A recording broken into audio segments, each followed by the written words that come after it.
माझा आहार कसा आहे, माझा विहार कसा आहे. विहार हा सुद्धा गरजेचा आहे. विहार म्हणजे your body activities. Body is rejecting and showing you की काय खा, काय खाऊ नका. पण आपण जर का विचार न करता खाल्लं प्यायलं तर दूषित दोष निर्माण झालेत, आणि मग आपण जवळच्या मार्गाने ते काढतोय, त्याच्यामध्ये विरेचन वापरतोय. केवळ एक मनात आलं, घाला ते त्रिफळाचं तेल आतमध्ये, साफ करून टाका, घ्या एरंडेल तोंडावाटे, असं नाहीये. या सगळ्याला खूप डीप विचार केलेला आहे.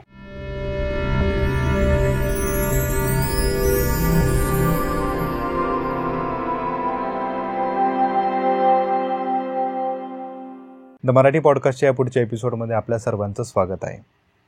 आयुर्वेद. आपल्याला कोणताही त्रास झाला, आजार झाला किंवा कोणताही रोग झाला तर शेवटचा पर्याय म्हणून आपण आयुर्वेद निवडतो. पण खरंच शेवटचा पर्याय आयुर्वेद आहे का? आयुर्वेद सगळ्यात आधी का निवडला जात नाही? बरं, त्यात आयुर्वेद काय फक्त रोगी लोकांनाच हेल्प करतो का? निरोगी लोकांना त्याची हेल्प होत नाही का? असे बरेचसे विषय किंवा बरेचसे प्रश्न असतात. त्याचप्रमाणे आजकाल सोशल मीडिया किंवा जागोजागी होर्डिंग्सवरती आपण ॲड्स बघतो पंचकर्म रिलेटेड. तर नेमकं पंचकर्म आहे काय, ते कुणी घ्यावं, ते कसं घ्यावं, किंवा त्याची जी काही आयुर्वेदिकमधली जी काही इन्फॉर्मेशन आहे, टेक्निकल इन्फॉर्मेशन आहे, त्यावर आपण आज डिस्कशन केलेलं आहे. आपण आज डॉक्टर ऋचा पंडित, ज्या स्वतः एक आयुर्वेदिक प्रॅक्टिशियन आहेत, त्यांना आपण इन्व्हाइट केले.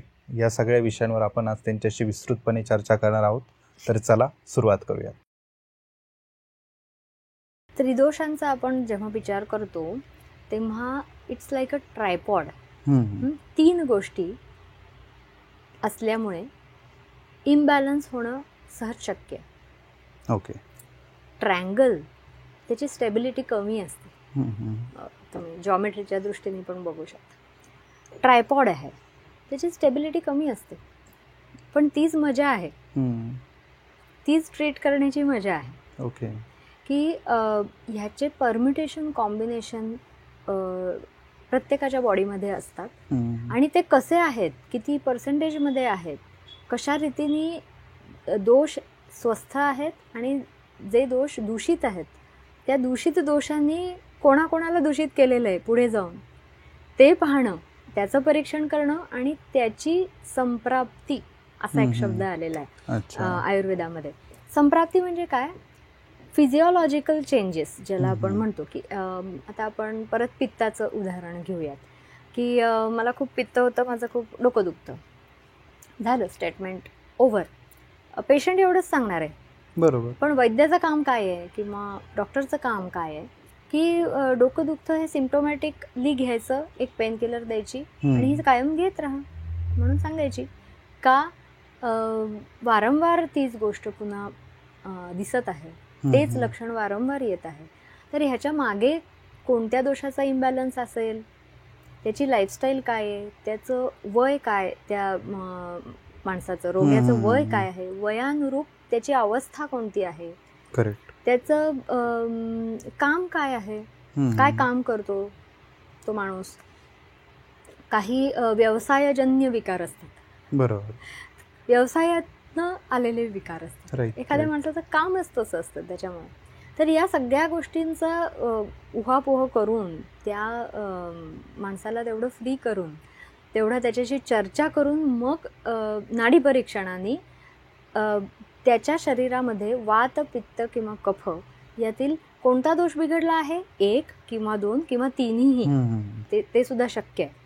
तर असं काही नसतं की फक्त वाताने एवढं होतं, फक्त पित्ताने असं होतं, आणि फक्त कफाच्या दूषित असण्याने हे रोग होतात. असे काही रोग आहेत, पण बऱ्याचदा आपली प्रकृती जी असते, प्रकृती हा परत एक कन्सेप्ट आयुर्वेदिक आहे की कॉन्स्टिट्यूशन त्याला आपण म्हणतो. बॉडी कॉन्स्टिट्यूशन, बॉडी टाईप हे सध्या खूप प्रचलित आहे की what type of body you have. Right. हां, कारण नैसर्गिकरित्या जो माणसाला जी बॉडी मिळालेली आहे ती प्रत्येकाला ॲक्सेप्ट करावी लागते ना. आज माझा रंगरूप, माझा देहयष्टीचा जो काही एक स्ट्रक्चर आहे ते मला मिळालेलं आहे, त्याच्यात मी काही चेंज नाही करू शकत, कोणीच करू नाही शकत. पण त्याच्यातली जे दूषित झालेल्या गोष्टी आहेत त्या बाहेर काढू शकतो आपण, किंवा त्या बॅलन्समध्ये आणू शकतो. तर पहिल्यांदा प्रकृती कळली पाहिजे, मग विकृती समज. त्याच्यामुळे प्रकृती समजून घेणं हे वैद्याचं फार महत्वाचं आणि आयुर्वेदाचा क्रक्सच तो आहे. तसं ते प्रकृती तितक्या विकृती म्हणलं जातं तसं. बरोबर. आणि it's a unique combination in every patient. हे पण किती म्हणजे आपण आश्चर्यचकित होऊन जातो की निसर्गाने काय तयार केलंय, किती n number of permutation combination आहे. तर त्याचा एक त्याच्यातच मजा येते ट्रीटमेंट देण्यासाठीही, आणि पेशंटनी देखील या अप्रोचनी घेतलं पाहिजे ती ट्रीटमेंट, की आता आयुर्वेद ट्राय करू हा भाग सोडून आता मी आयुर्वेद समजून घेणार आहे, आता मी माझी बॉडी समजून घेणार आहे. तर आत्तापर्यंत मी सिम्प्टोमॅटिक विचार करत होतो, मला दुखलं मी पेन किलर घेतली, मला ताप आला मी क्रोसिन घेतली, नथिंग रॉंग, ठीक आहे. पण मला एखादी गोष्ट वारंवार होती, तर आता मी विचार करतो की माझ्या पथ्याचा विचार करतो, माझा डाएट कसा आहे, माझ्या वयानुरूप मी वागतोय का, माझा आहार कसा आहे, माझा विहार कसा आहे. विहार हा सुद्धा गरजेचा आहे. विहार म्हणजे युअर बॉडी ॲक्टिव्हिटीज, ज्याच्यामध्ये एक्सरसाइज येतात, ज्याच्यामध्ये सवयी येतात, हॅबिट्स येतात. सो आपण या सगळ्याचा पण विचार लाईफस्टाईल मॅनेजमेंटमध्ये करतो, की which is a main core of Ayurveda. Lifestyle management ही सांगत ऋषीमुनींनी ग्रंथ तयार केले. पहिल्यांदी रोगांचं वर्णन केलंच नाही. आयुर्वेदाचा पहिला अध्याय आहे दीर्घजीवतीय अध्याय. हा म्हणजे माणसाने जीवन दीर्घ कसं जगावं, म्हणजे शतायुषी कसं व्हावं, हा टार्गेट आहे आयुर्वेदाचा. तर ते ते करण्यासाठी, अचीव करण्यासाठी तुम्हाला स्वतःच्या प्रकृतीची ओळख करून घेणं गरजेचं आहे. आणि मग काही विकृती झाल्या, काही रोग झाले, प्रत्येकाला होणार, काही इम्बॅलन्सेस होणार, मग ते दूर करणं किंवा ते बॅलन्स करणं सोपं जातं. बरोबर. तर त्यासाठी खरा तर आयुर्वेद वापरला गेलाय. आता आपला पंचकर्माचा एक प्रश्न होता, तर त्याची पार्श्वभूमी म्हणून मी हे त्रिदोष सांगितले. तर आता इम्बॅलन्स तर झालाय, आपण मान्य करू की काहीतरी एक डायग्नोसिस झालंय. समजा सिव्हिअर ॲसिडिटी असं डायग्नोसिस झालंय. मग आपण काय करायचं, ॲसिडिटी बाहेर कशी काढायची, किंवा नॅचरलीच पडते बरं का, मला एखादा माणूस सांगतो की मला उलटी होतेच आणि ती काढली की मला बरं वाटतं. बरोबर. कसं पेशंटच स्वतःचं चिकित्सा पण सांगत असतो. मग आयुर्वेदाने असा विचार केला की जे दोष दूषित आहेत ते बाहेर टाकून देण्यासाठी शरीर स्वतः प्रयत्न करते. शरीर स्वतः प्रयत्न करते. कशानुरूप, की आता समजा आता ऑक्टोबर हीट चालू आहे, तर नोव्हेंबर येईल, डिसेंबर येईल, तशी थंडी पडायला लागेल. बरोबर. पण हा जो ऋतुसंधी काळ आहे ना, ऋतुसंधी काळ, ऋतू आहेत आपल्याकडे हिवाळा, उन्हाळा, पावसाळा. बरोबर. या प्रत्येक ऋतूला जॉईंट करणारे मधले 15 दिवस आहेत. एक ऋतू संपतो, दुसरा ऋतू प्रस्थापित होतो. एक्झॅक्टली. जो आता म्हणजे बेसिकली ऑक्टोबर हीट जो चालू येतो, आता चालू आहे ऋतुसंधी काळ. तर हा खूप महत्वाचा मानलेला आहे आयुर्वेदामध्ये. त्या काळामध्ये बॉडी रिॲक्शन्स देत असते, काही इंटरनल चेंजेस दाखवत असते, सूचित करत असते. काही जणांना मायग्रेनचा त्रास वाढतो, काही जणांना पित्ताचा त्रास वाढतो, काही जणांचं पोटच बिघडतं, काही जणांना असं होतं की अंगावरती चट्टे उठतात, पित्त अंगावरती येतं. बरोबर. बघा आता एका पित्ताचे किती परिणाम आहेत, म्हणजे लक्षण आहेत, परिणाम नाही, लक्षण आहेत. तर त्या पित्ताचेही 5-5 प्रकार आहेत. बरोबर. तर त्यानुसार मग आम्ही डिटेल्समध्ये जातो आणि मग ठरवतो की ह्या पित्ताला शरीराच्या बाहेर काढायचं. मग कसं काढायचं, बरोबर. शरीराच्या बाहेर काढण्याचे काही मार्ग आहेत, जे नॅचरलीच दिलेले आहेत ते मार्ग आहेत.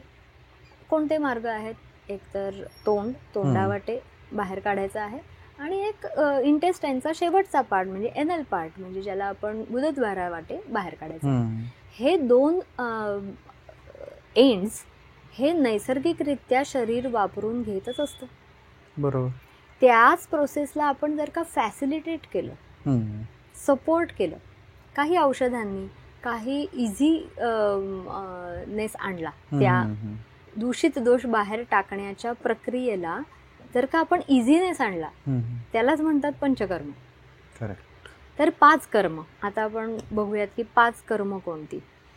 तर पंचकर्मामध्ये पहिलं आहे वमन. वमन म्हणजे उलटी करवणं. ठीक आहे. आता जे दोष, दूषित दोष, आतापर्यंत आपल्याला कळलंय की वात पण दूषित होऊ शकतो, पित्त पण आणि कफ पण दूषित होऊ शकतो. तर शरीराच्या वरच्या भागात, मिडल जर का आपण नेवल धरलं तर वरच्या भागात असलेले दोष जनरली आपण वमनाने बाहेर काढतो. हे जनरलाइज सांगतेय मी, केस वाईज वेगवेगळं असू शकतं.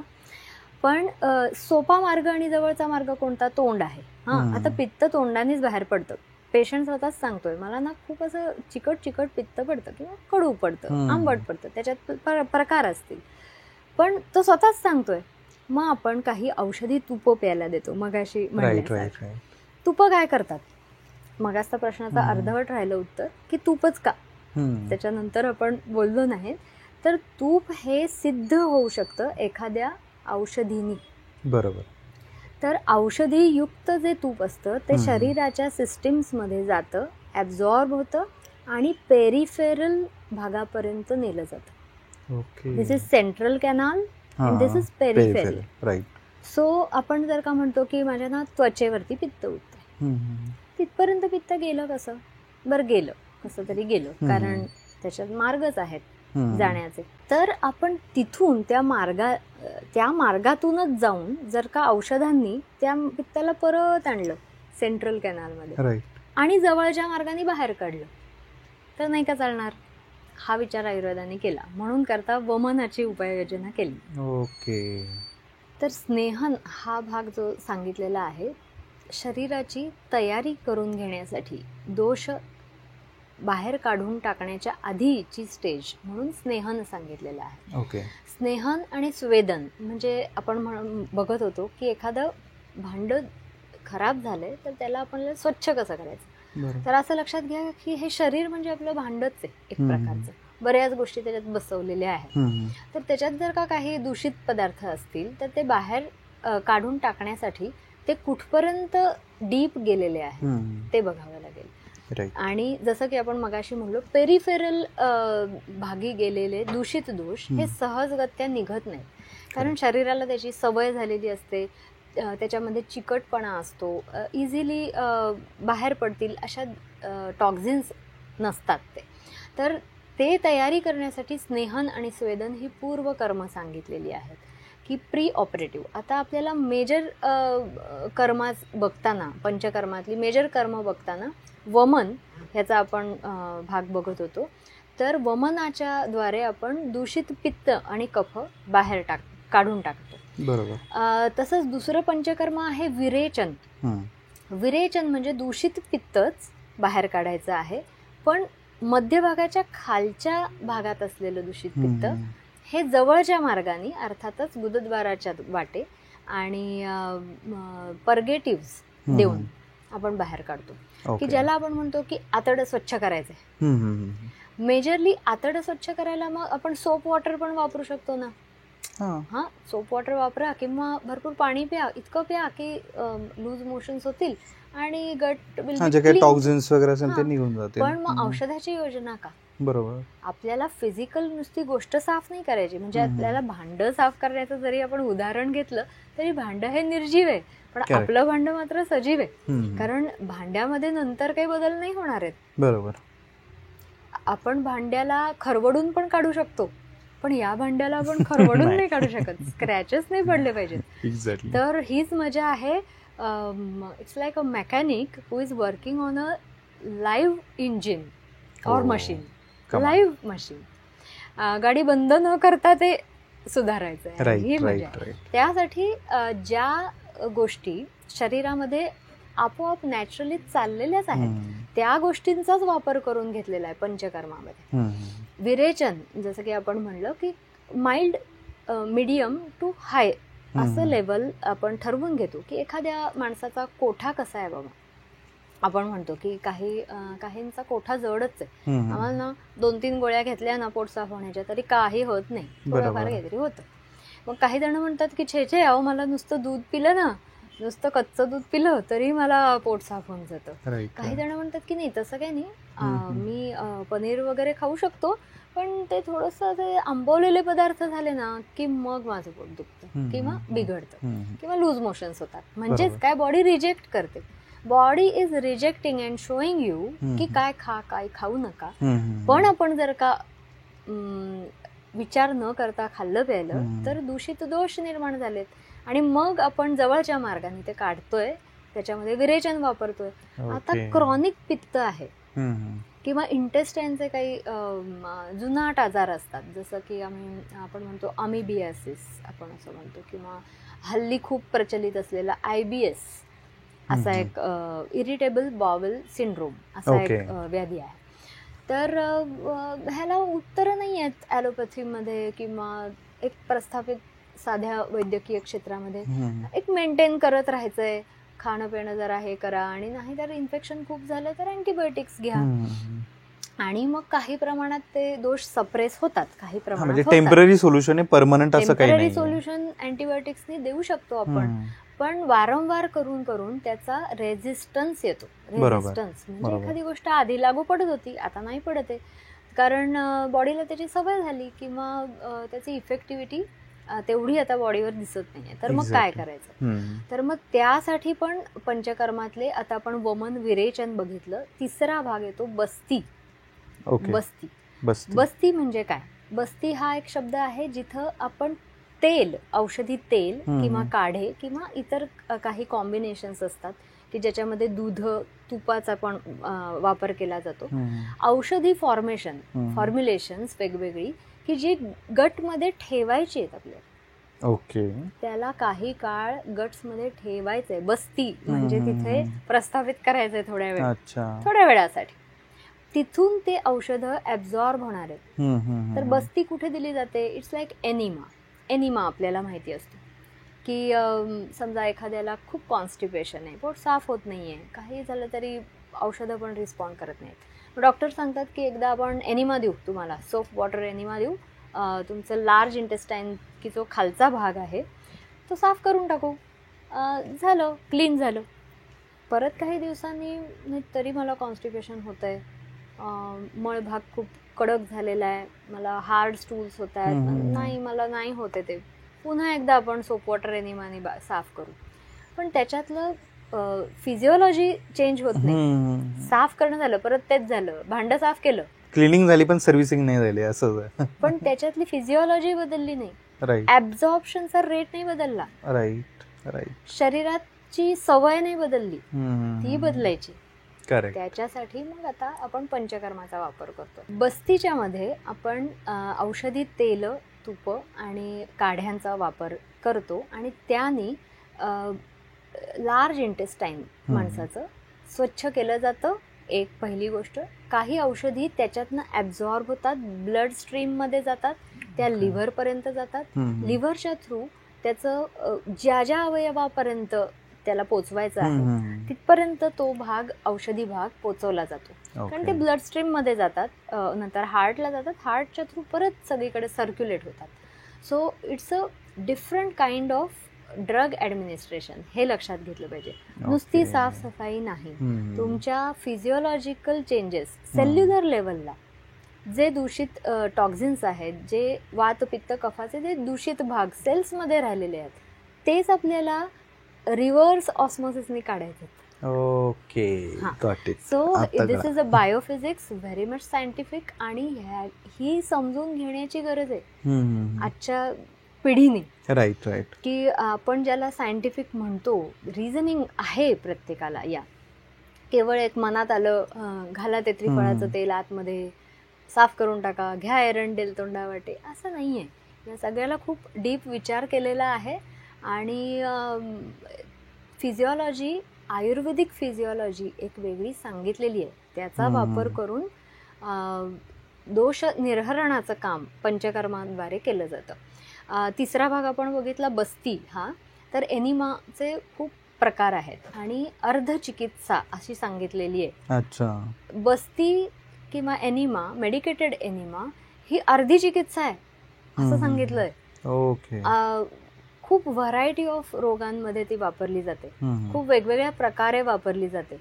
आणि मेंटेनन्स ऑफ स्वास्थ्य म्हणजे निरोगीपणा हे मेंटेन करण्यासाठी सुद्धा निरोगी माणसाला सुद्धा बस्ती घेता येते. अच्छा. तर रोग असताना कोणते बस्ती घ्यायचे, स्वस्थ माणसांनी कोणते मेंटेनन्ससाठी बस्ती घ्यायचे, हे याचे वर्णन खूप आहे आयुर्वेदामध्ये. पुढचं पंचकर्मातला भाग आहे नस्य. नस्य म्हणजे नाकावाटे औषधी तेल किंवा तूप आतमध्ये घालणे. ओके. तर आपल्याला वाटतं की बापरे, नाकात काहीतरी घातलं की ऑब्स्ट्रक्शन नाही का होणार, किंवा नाकात कसं घालायचं, म्हणजे कुठं जाईल, असा एक भीतीदायक थोडासा हे भाग वाटतो. तर तसं नाहीये ते. नाक हे शिरोभागाचं दार असं म्हणून वर्णन आहे. त्याला म्हणतात नासा ही शिरसो द्वारम. ओके. शिरोभाग हा सर्वात वरचा, अँटी ग्रॅव्हिटी जावं लागतं. बरोबर. राईट. बरोबर. तर मेंदू किती महत्वाचा आहे सर्व जण जाणतोच आपण, की नर्वस सिस्टीमचं मेजर सेंटर आहे. मेंदूला काही झालं तर इतर सगळ्या सिस्टीम्स बिघडू शकतात. करेक्ट. आणि फार महत्वाचा प्राणाचं अधिष्ठान असं सांगितलेलं आहे आयुर्वेदामध्ये. प्राणाचं अधिष्ठान. प्राण म्हणजे प्राण, खरोखरी प्राण एखाद्याचा. मेंदूला काही झालं तरी पण प्राण जाऊ शकतो, अशा इतका चांगला महत्वाचा अवयव. तर त्याच्यापर्यंत औषधं कशी पोचवायची ह्याचाही विचार आयुर्वेदात केलेला आहे. तर आपण म्हणतो की आपण एखादी गोळी खाल्ली की ती सगळीकडे जातेच की, मग मेंदूत पण जाईल. बरोबर. बस्तीने दिली औषधं, मेंदूत पण जाईल. तुम्हीच म्हणलात ना आधी, सगळ्याच ठिकाणी जाणार आहे. पण मग अजून एक कोणतं तरी ऑरिफाईस दिलंय कशाला, त्याचा विचार आयुर्वेदाने केला. तर आयुर्वेदाने ऊर्ध्व जत्रुगत विकार असे मानलेले आहेत. ऊर्ध्व जत्रुगत म्हणजे आपल्या खांद्याच्या लेवलच्या वरचे जे काही भाग आहेत त्याच्यामध्ये सगळी पंचज्ञानेंद्रिय येतात बरं का. डोळे, नाक, कान, जिव्हा, डोक्याचा सगळाच भाग, बकल कॅव्हिटी, सगळे थ्रोट, हा सगळा भाग येतो. की मेंदूचे विकारांच्या सगळ्या विकारांच्या मध्ये नस्य खूप इम्पॉर्टंट मानलेलं आहे. तर अगेन मेडिकेटेड तेल, मेडिकेटेड तूप, औषधी सिद्ध अशी स्नेहद्रव्य ही आपण घालतो. काही काही केसेसमध्ये चूर्णाने पण नस्य करतात बरं. त्याच्यातला एक अगदी सोपा प्रकार म्हणजे आपण बघतो तपकीर ओढतात लोक. काही जणांना सवयच लागते त्याची, कारण त्याच्यात ऍडिक्टिव्ह ड्रग्ज म्हणजे द्रव्य असतात म्हणून करतात. तर तपकीर ओढणं चांगलं नाही, पण काही जर का औषधी चूर्ण जर का आपण नाकाद्वारे हुंगायला दिली तर त्याचाही परिणाम सायनसिस सारखे जे विकार असतात किंवा दूषित कफ साठून राहण्याची काही जणांना सवय असते, बॅक्टेरियल इन्फेक्शन्स असतात, काही जणांना डोळ्याचे रोग असतात, काही जणांना कान सारखा सारखा भरतो, फुटतो, छोट्या मुलांमध्ये बऱ्याचदा दिसतं, थ्रोट इन्फेक्शन्स असतात. ह्या सगळ्यामध्ये चूर्णाने सुद्धा आम्ही कधी कधी नस्य सांगतो. काही औषधे काढे असतात, काढ्यांचे सुद्धा कधी कधी ड्रॉप्स टाकले जातात. तर नस्य हा नुसता एक छोटासा वाटणारा 2-2 थेंब नाकात टाका असं सोपी वाटणारी प्रोसिजर देखील, त्याला देखील स्नेहस्वेदनाची जोड दिली तर इतके सुपर त्याचे इफेक्ट्स दिसतात. अनेक न्यूरोलॉजिकल डिसऑर्डर्समध्ये, की जसं की पॅरालिसिस असेल, काही मेंदूचे विकारच झालेले असतात, की समजा ट्यूमर आहे, सिस्ट आहेत, काही मेंदूचे इम्बॅलन्सेस, त्यामध्ये आपल्याला नस्याचा खूप चांगला उपयोग होतो.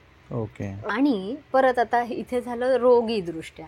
स्वस्थ माणसाने काय करायचं, तर स्वस्थ माणसाने जर का नस्याचा वापर केला रेग्युलर बेसिसवरती, जरी डेली नाही जमलं, रेग्युलर बेसिसवरती एखादं साधं गाईचं तूप नाकात टाकलं, तिळाचं तेल नाकात टाकलं, तर तुमची पंचज्ञानेंद्रिय तल्लख ठेवण्यासाठी आणि मेंदूच्या भागातला वात दोष बॅलन्स ठेवण्यासाठी नस्याचा खूप चांगला उपयोग आहे. म्हणजे बघा, स्वस्थ माणसाला पण पंचकर्म चांगलं आहे आणि रोगी माणसाला. शेवटचं आहे रक्तमोक्षण.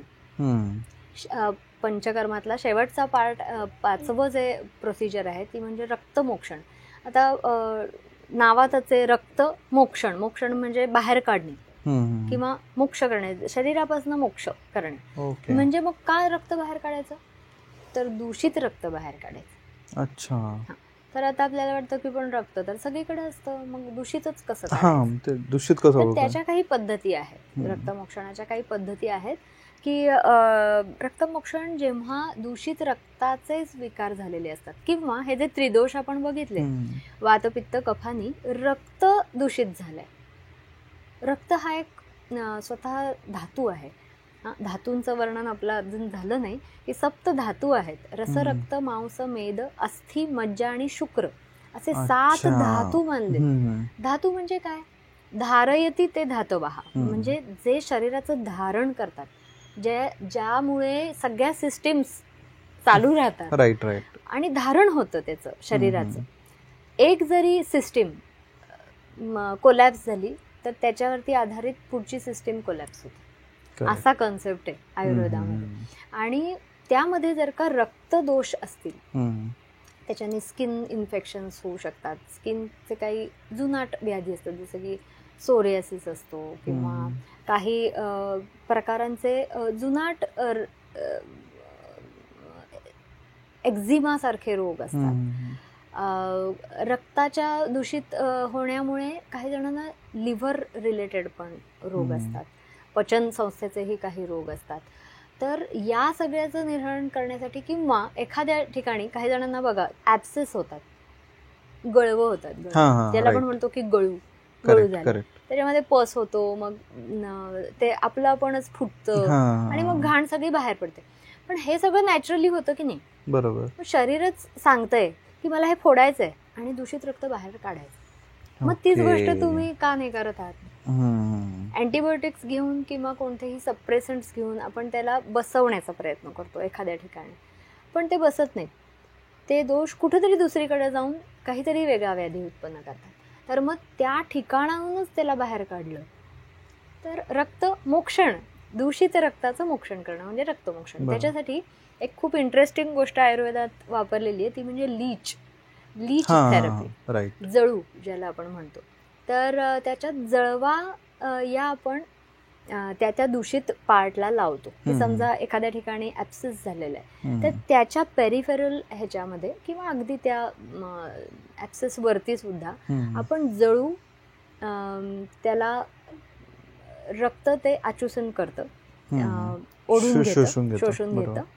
तर ते जळू तिथे लावतो आणि दूषित रक्तच फक्त ॲब्सॉर्ब करून घेतलं जातं. ॲब्सॉर्ब नाही म्हणता येणार, पिऊन घेतलं जातं. जो किडा असतो एक प्रकारचा जळू हा. आणि दूषित रक्तच कसं होतं असं पण आपल्याला वाटतं की असं कसं काय, त्याला कसं कळेल की हे दूषित आहे? ज्यामुळे ते ॲब्सेस झालेलं असतं तिथे पस फॉर्मेशन झालेलं असतं. पस, व्हॉट इज पस? किंवा पूय निर्मिती ज्याला आपण म्हणतो.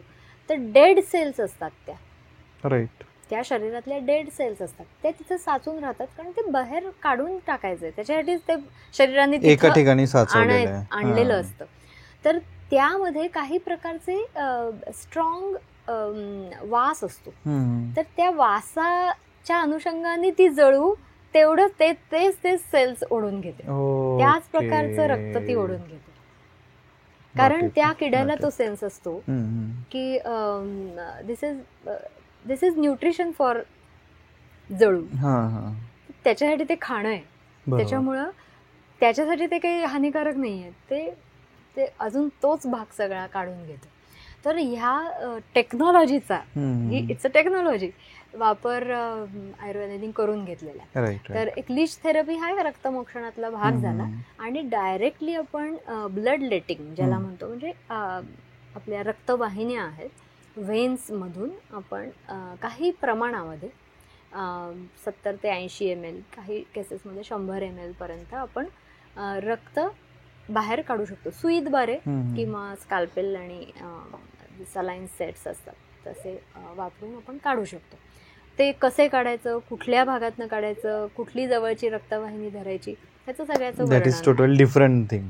या सर्व पंचकर्माच्या व्यतिरिक्त काही अजून सुद्धा प्रोसिजर्स आयुर्वेदामध्ये वापरल्या जातात. त्यामध्ये शिरोधारा नावाचा एक पंचकर्मातलाच पार्ट आहे. काही जण त्यांना पंचकर्मामध्ये पण जातात, 5 प्रोसिजर्समध्ये सुद्धा जातात. काही जण वेगळी धरतात. तर शिरोधारा म्हणजे काय, तर शिरोधारा, शिर भाग, कपाळावरती किंवा डोक्यावरती औषधी तेलाची धार सोडणे म्हणजे शिरोधारा.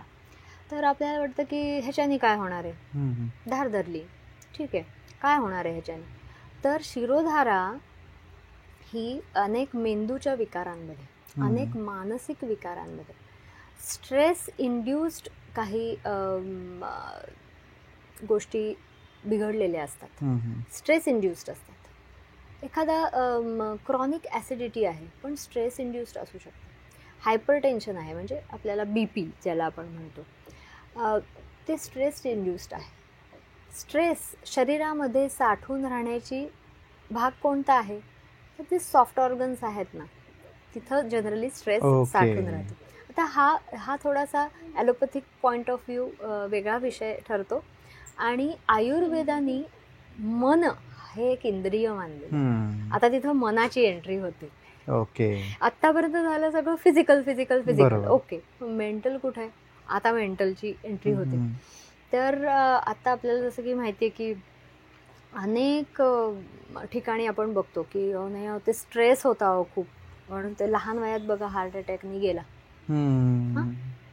का बाबा हार्टचं काय झालं त्याला, नाही काय नाही, ते सगळं चांगलं होतं बाकी, पण स्ट्रेसनी गेला.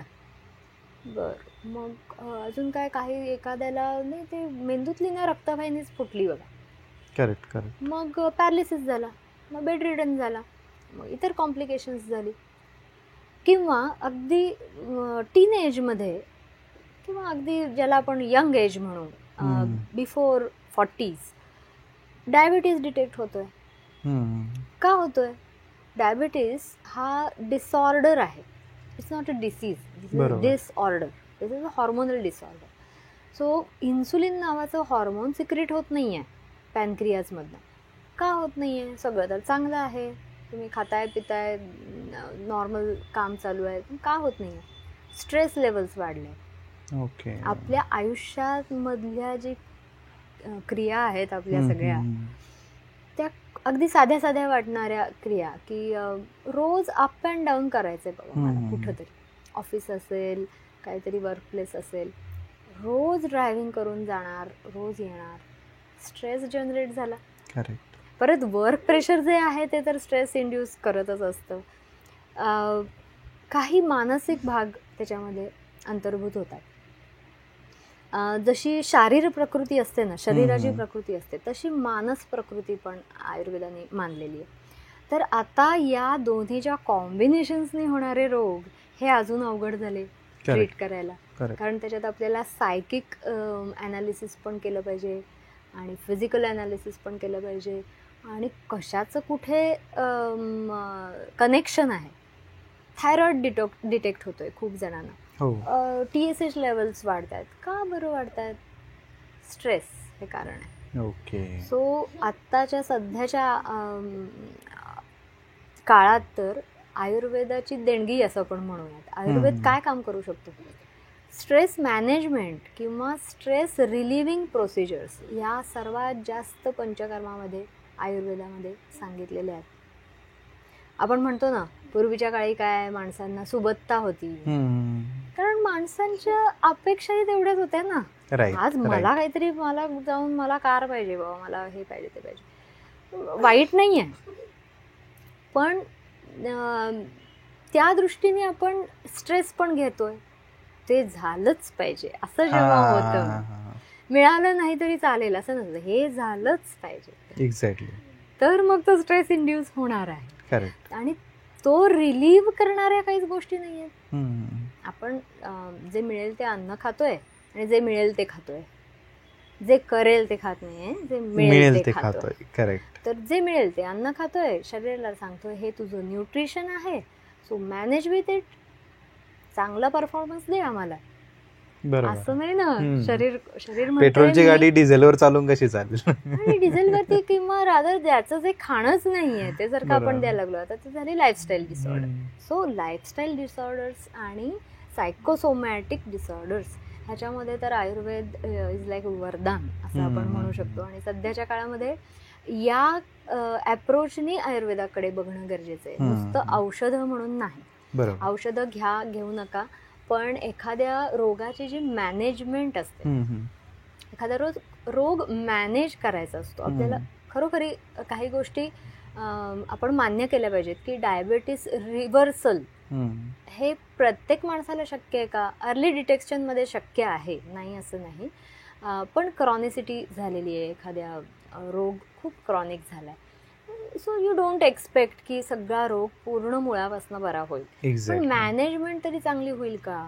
या डायबिटीसमुळे पुढच्या 30 वर्षानंतर 20 वर्षानंतर माझी किडनी फेल नाही झाली पाहिजे, मला न्यूरोपॅथी नाही झाली पाहिजे, मला इतर गोष्टींचा लाईफमधला सगळा आनंद घेता आला पाहिजे.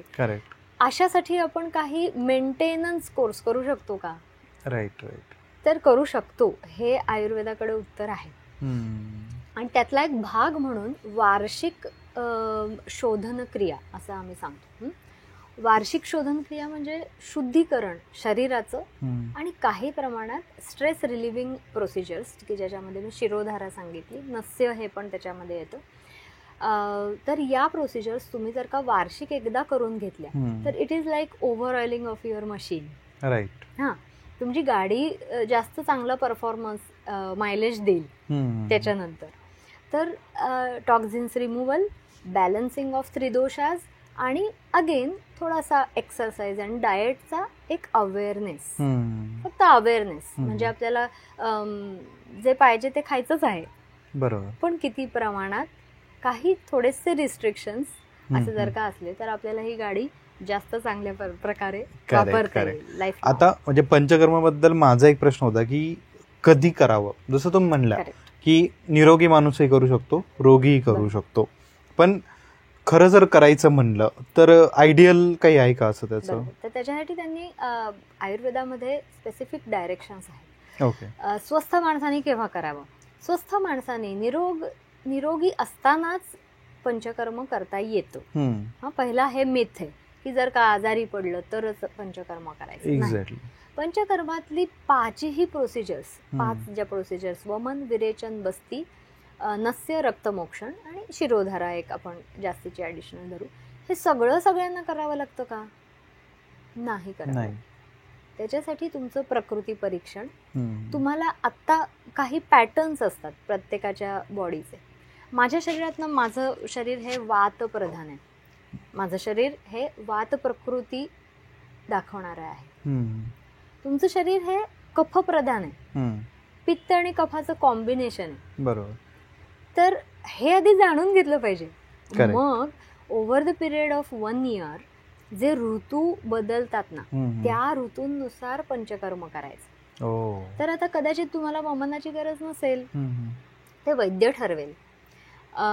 दुसरी गोष्ट, हिवाळ्यामध्ये विरेचन करावं, वमन हे वसंतामध्ये करावं, वसंत ऋतूत म्हणजे साधारण जानेवारी, फेब्रुवारी, मार्च या भागात, या ऋतूत करावं. बस्ती ही आयडियली वर्षा ऋतूत म्हणजे पावसाळ्यामध्ये करावी, असं एक ठोकताळे सांगितलेले आहेत. पण स्वस्थ माणसांनी वर्षातनं एकदा तो वेळ काढला पाहिजे. त्याच्यासाठी आधी वैद्याला जाऊन मित्र म्हणून भेटलं पाहिजे. माझी प्रकृती बघ, मला माझी प्रकृती समजावून दे. कधी कधी काय होतं, आपणच आपल्या शरीराकडे एवढं लक्ष दिलेलं नसतं, बरोबर. काहीतरी कुरकुरलं, काहीतरी रोग झाला की मग आपण म्हणतो की आपण हा अवयव काय माझा चांगला नाही, माझं ना काही नाही, माझं ना पोट तसंच आहे. पण तुम्ही पोटाला समजून घेतलंय का कधी? तुमच्या अग्नीला समजून घेतलंय का? तुम्हाला जी फायर आहे तुमच्या पोटामध्ये, त्याला कधी समजून घेतलंय का? माझी प्रकृती कोणत्या 3 दोषांनी बनलेली आहे ते समजून घ्या आणि त्यावरती अर्थात ठरवा की पंचकर्म कोणतं करायचं, कधी करायचं, आणि एखादा रोग झाला दुर्दैवाने तर त्या रोगासाठी म्हणून स्पेसिफिक पंचकर्म करावे लागतात. अशा रीतीने करता येतं. सो मग प्रत्येकाची बॉडी वेगळी आहे, प्रत्येकाचा बॉडी टाईप वेगळा आहे आणि मग यामध्ये प्रत्येकाची रोगप्रतिकारक शक्ती पण वेगळी आहे. सो मग त्यानुसारही समजा पंचकर्माचं काही चेंज होतं का? किंवा माझी एक बॉडी टाईप आहे, माझी एक रोगप्रतिकारक शक्ती आहे आणि जर मी पंचकर्म घ्यायला गेलो तर मग माझ्यासाठीचं पंचकर्म इतरांपेक्षा थोडं वेगळं होऊ शकतं का? होऊ शकतं. म्हणूनच आपली प्रकृती परीक्षण हे करून मग वैद्य ठरवतात की तुम्हाला कोणत्या प्रकारच्या पंचकर्माची गरज आहे का नाही, का फक्त औषधांनी मॅनेज होण्यासारखं आहे, असं सुद्धा बघता येतं. पंचकर्म हा भाग काही सारखा करण्याचा नाही. एखाद्या रोगाची मॅनेजमेंट करत असताना फ्रिक्वेन्सी किती ठेवायची, शरीर शुद्धीकरणाची, हे वैद्य ठरवतात. इम्युनिटी हा जो काही रोगप्रतिकारक शक्ती ह्याचा जो उल्लेख आपण केला, रोगप्रतिकारक शक्ती ही नॅचरली गिव्हन असते. बरोबर. ती प्रकृतीच्या अंडरच येते. एखाद्याची प्रकृतीच अशी असते की त्याचं कफवृद्धी होण्याची टेंडन्सी असते, मग त्याला वमन सारखं करावं लागेल कदाचित. दूषित कफ असेल निर्मिती तर, आणि तो औषधांनी मॅनेज होत नसेल तर. त्या सगळ्याला प्रोज अँड कॉन्स आहेत. त्या सगळ्याला अर्हता सांगितलेली आहे. अर्हता म्हणजे काय? Eligibility. Eligibility, if you are eligible for वमन, हे आपण बघतो. त्याच्यात कधी कधी असं असतं की काही जणांना एखादी हार्ट रिलेटेड काहीतरी कंडिशन असते, हायपरटेन्शन असतं, एखादी गोळी चालू असते, स्ट्रेस घेता येत नाही, एखाद्या गोष्टीचा मॅनेज करता येत नाही, म्हणजे स्ट्रेस जास्त येतो आणि मॅनेज करता येत नाही. समजा आपण म्हणलं की वमन करायचं, प्रोसिजर खूप नीट सॉर्टेड करून सांगितली जाते पेशंटला, पण कोणतीही गोष्ट समजा शरीरातली सवयीची गोष्ट जर का बाहेर काढायची असेल, ती थोडासा टीडियस जॉब आहे. त्याच्यासाठी मानसिक धैर्य पेशंटचं आणि वैद्याचं पण बरं का, हे दोन्ही मॅटर करतं. कारण एखाद्या गोष्टीपासनं मला मुक्तता पाहिजे, तर माझ्या शरीरातली ही गोष्ट मी त्याग करणार आहे बाबा, या शरीरात नकोय मला, I will get rid of this. ही तयारी त्या शरीराची, मनाची करून घ्यावी लागते. तर हे सगळं वैद्य बघतात आणि ते बघणं अपेक्षित आहे. तर सध्याच्या याच्यात म्हणजे मला असं पण सांगायला आवडेल की मगाशी जसं आपण म्हणलं की पंचकर्म हा खूप पुण्यात असेल किंवा इतर जगात सुद्धा आता खूप रूढ होत चाललेला शब्द आहे की ऍडव्हर्टायझिंग खूप जास्त दिसते आजकाल त्याची. खूप लोकांना आता माहिती व्हायला लागले. जस्ट फॉर क्रेज देखील काही लोक, मला ना ते सगळं पंचकर्म करून घ्यायचंय. नाही गरजेचं, थांबा जरा, ह्याच्यावरती विचार करू देत, दुसऱ्याला ठरवू देत, वैद्यांना ठरवू देत, त्यांना त्याची पूर्ण आकलन आहे. आणि दुसऱ्या बाजूनी काही कमर्शियल पार्ट्स येतात ह्याच्यामध्ये. सो दुसऱ्या बाजूने अनावश्यक प्रोसिजर्स सुद्धा, जसं मी मागे म्हणलं होतं की ऑपरेटिव्ह गरज नसताना ऑपरेटिव्ह गरजेची आहे का, तसंच गरज नसताना पंचकर्म गरजेचं आहे का, करायलाच पाहिजे का, इन्सिस्ट केलं पाहिजे का. So it matters. राईट, ह्याच्याकडे बघितलं पाहिजे. आणि मग हे असं घरच्या घरी करता येतं का? हा, तर घरच्या घरी करता काही प्रोसिजर्स येतात. कारण जसं की आता मसाज तुम्ही घरी घेऊ शकता. एखाद्या ट्रेंड मसाजिस्टला बोलवून की ज्याला शरीरशास्त्राची माहिती आहे, अॅनाटॉमी फिजिओलॉजीची बेसिक माहिती तरी पाहिजे. तर कारण रुग्णाला एखाद्या हँडल करणाऱ्या व्यक्तीला माहिती पाहिजे कुठे काय बसवलेलं आहे शरीरामध्ये. नुसतंच मर्दन करायचंय म्हणजे नुसतं आपलं तिंबून काढायचंय म्हणजे स्नेहनस्वेदन नाही. तर त्यातल्या काही गोष्टी करता येऊ शकतात घरी, पण वमन विरेचन हा जो पार्ट आहे तो शक्यतो क्लिनिकमध्ये जाऊन करावा, कारण त्याला खूप सगळी सामुग्री लागते, खूप सगळ्या काही प्रिकॉशन्स घ्याव्या लागतात. बस्ती हा एनिमा हा एक प्रकार असा आहे की तो त्या मानाने आपण घरी पण काही बेड रिडन रुग्ण असतील किंवा काही त्यांना देतो, आपण घरी जाऊन देण्यासारखं आहे. स्टीम बऱ्याच जणांना घरी देता येऊ शकत नाही, त्याची जरा काही लिमिटेशन्स आहेत, पूर्ण बॉडी स्टीमिंग. त्याच्यासाठी काही गोष्टी क्लिनिकमध्ये केलेल्या बऱ्या. नस्य घरी करता येऊ शकतं, पण शिरोधारा नाही करता येऊ शकत. मग अशा काही गोष्टी असतात की ज्या आपण ना दिनचर्येत सांगतो. हा, म्हणजे आयुर्वेदिक वैद्याकडे तुम्ही गेलात की असा एक कागद लिहून दिला जातो पथ्याचा. त्याची खूप भीती असते लोकांना. आता सगळं हे बंद करणार माझं खाणं, लिटरली ह्याची एक भीती असते. तर तशी भीती न बाळगू नये, कारण हल्ली वैद्य सुद्धा खूप म्हणजे लिमिटेड गोष्टी आताच्या लोकांना मानवतील अशीच पथ्य सांगतात. पण ज्या गोष्टी शरीराला त्रासदायक आहेत त्या गोष्टी आपणच सोडणं चांगली गोष्ट आहे आणि त्याची सजेशन्स नक्कीच दिली जातात. तर काही गोष्टी वैद्य स्वतः दिनचर्येत करायला सांगतात, की जसं की बेंबीमध्ये तेल घाला बरं का, तुमचं तुम्ही घालून घ्या. स्नेहनच आहे पण छोट्या प्रकाराचं आहे, की बाबा आम्ही देतो ते तेल, तुम्ही रोज त्याचा एक घडी करा कापडाची, थोडंसं कोमट करा, पोटावरती ठेवून द्या. सोपी गोष्ट आहे. 10 मिनिटांनी तेच तेल फासून टाका पोटाला आणि आंघोळ करा गरम पाण्याने. ठीक आहे. दिनचर्येत करता येण्यासारख्या काही गोष्टी आहेत की ज्या खूप उपकारक असतात, तुमच्या प्रकृती वाईज ते सांगितल्या जातात. अशा रीतीने घरी काही गोष्टी करता येतात. ओके. सो आपण आता इथे थांबूयात. अजून बरेचसे असे विषय आहेत की जे आपण इन फ्युचरही डिस्कस करूयात. सो आत्ता तुम्ही जे आयुर्वेदपासून पंचकर्मापर्यंत आपण आज जे काही डिस्कशन केलं, आय होप याची बऱ्याच जणांना हेल्प होईल, खूप मदत होईल. आणि यातून जे मुळात तुम्ही ज्या मिथ्स आहेत किंवा जे लोकांच्या मनातलं असतं की नाही आता मला बरं वाटत मी एकदाच आहे ना पंचकर्मच करून टाकतो म्हणजे मी पूर्णच नीट होऊन जाईल, तर तसं नसतं. तुमचा प्रत्येकाचा बॉडी टाईप आहे, तुमची प्रत्येकाची एक स्वतःची इम्युनिटी सिस्टम आहे आणि त्यानुसार तुम्हाला तुमची ट्रीटमेंट मिळाली पाहिजे. विषयी आपण जे बोलत होतो, इम्युनिटी हा विषय सर्वात शेवटी येणारा विषय आहे. व्याधी क्षमत्व. तर व्याधी व्हायलाच नाही पाहिजे ह्याच्यासाठी जी सिस्टीम कार्यरत असते ती या सर्व आयुर्वेदिक लाईफस्टाईल फॉलो केल्याने आपोआप मिळणार आहे. एक्झॅक्टली. पण जर का इम्युनिटी वाढवायची असेल तर आपल्याला काही चेंजेस करावे लागतील आणि ते नक्कीच आयुर्वेदाच्या डायरेक्शन्सनी मिळू शकतात. त्याच्यात भरपूर विषय आहेत, आपण नक्कीच इन फ्युचर आपण ते discuss. Yes. So again thank you so much ma'am, तुम्ही आलात. आपण पुन्हा भेटूयात आणि पुन्हा कंटिन्यू करूयात. Yes, thank you so much. तुम्ही एपिसोड पूर्ण बघितलात. आय होप डॉक्टर ऋचा पंडित यांची मतं तुम्हाला आवडली असेल. जर तुम्हाला कोणत्याही प्रकारची आयुर्वेदिक हेल्प हवी असेल तर तुम्ही डॉक्टर ऋचा पंडित यांना कॉन्टॅक्ट करू शकता.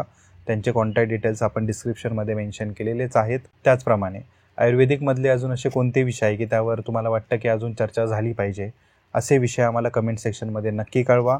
आम्ही त्यावर नक्की विचार करू आणि त्यावरही इन फ्युचर पॉडकास्ट बनवू. So again thank you so much. Please subscribe करा. जय हिंद, जय महाराष्ट्र.